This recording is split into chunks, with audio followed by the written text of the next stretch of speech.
பகவத்கீதையில் 4வது சாப்டரில் 22வது ஸ்லோகம். யத்ருச்சாலாப்ய சம்த்ருஷ்டா த்வந்த்வாதீதோ விமத்சரஹ சம சித்தாவசித்தௌ ச கிருத்வாபி ந விநிபத்யதே. இப்போ இதுக்குள்ள அர்த்தத்தை பார்க்கலாம்.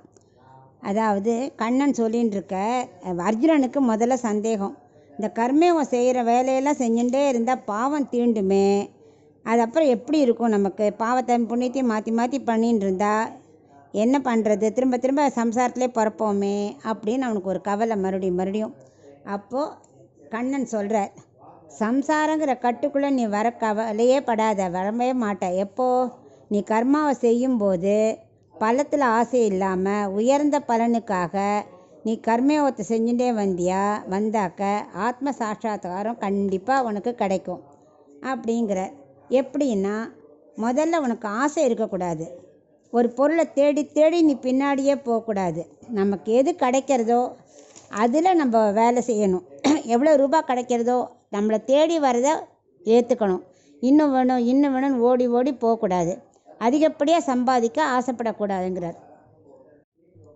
வேலைக்காக எங்கே இருந்தாலும் அங்கே நமக்கு என்ன கிடைக்கிறதோ அதை ஏற்றுண்டு சந்தோஷமாக கர்மாவை செய்யணும். தன்னை சுற்றி உள்ளவா நமக்கு நினச்ச காரியம் நடக்கும்போது சந்தோஷமாக தான் இருக்கும். ஆனால் நம்ம சுற்றி இருக்கிற ஏதாவது துன்பம் கொடுத்துட்டா கோவம் வந்துடும். அப்போ கோவப்படக்கூடாது, அதை பொறுத்துக்கணும். யார் குறுக்க வந்தாலும் சரி பொறுத்துக்கணும். வெற்றி தோல்வி சுக துக்கத்தை சமமாக நினைக்கணும். இப்போ மலைப்பாம்பு இருக்கு இல்லையா, அது இடத்த விட்டே நகராது. தன்னை அருகில் எந்த பிராணி வருதோ அதை அப்படியே விழுங்கிடும்.